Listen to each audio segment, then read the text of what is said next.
Hello guy, আজকে এসে পলাশবে শিলবাড়ি হাটে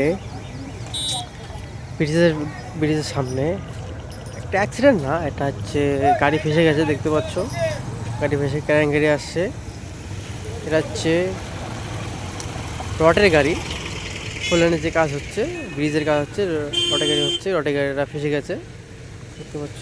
এমন এমন জায়গা ফেসে গেছে যে গাড়ি পাস হওয়ার মতন হচ্ছে না, কেন ওই গাড়িটার জন্য বড় গাড়ি পাস হচ্ছে না, সব করে যাচ্ছে। ঠিক আছে, এটা চিন্তার বিষয়।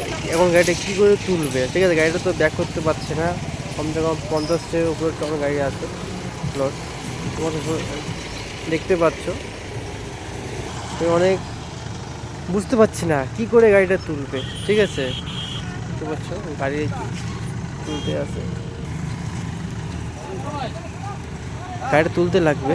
ঠিক আছে, এখন কী করে গাড়িটা তুলে, দেখতে পাচ্ছ ক্যারেঙে বিদেশে। এখন গাড়িটা ব্যাক করবে, দেখি গাড়িটা তুলতে পারে কি পায় না।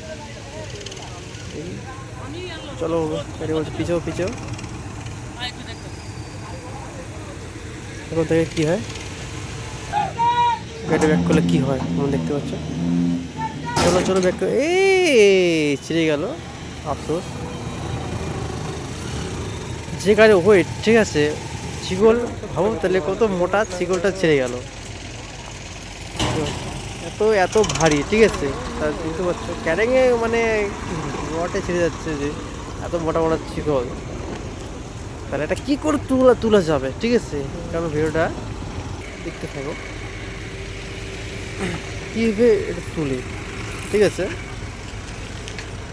বুঝতে মানে এমনভাবে ফেসে গেছে যে আগাতেও পারছি না, পিছুতেও পারছে না। ঠিক আছে, ব্রিজের ব্রিজের ব্রিজের সামনে। ঠিক আছে, এটা ব্লকটা করা যে কোথায় কী করে গাড়িটা তুলবে। ঠিক আছে, এখন থেকে কী উপায় ওরা উপায় করছে, মানে কি করে গাড়িটাকে তুলবে। ঠিক আছে, দেখতে থাকো ভিডিওটা, ভালো লাগে লাইক কমেন্ট শেয়ার করো। Tata bye.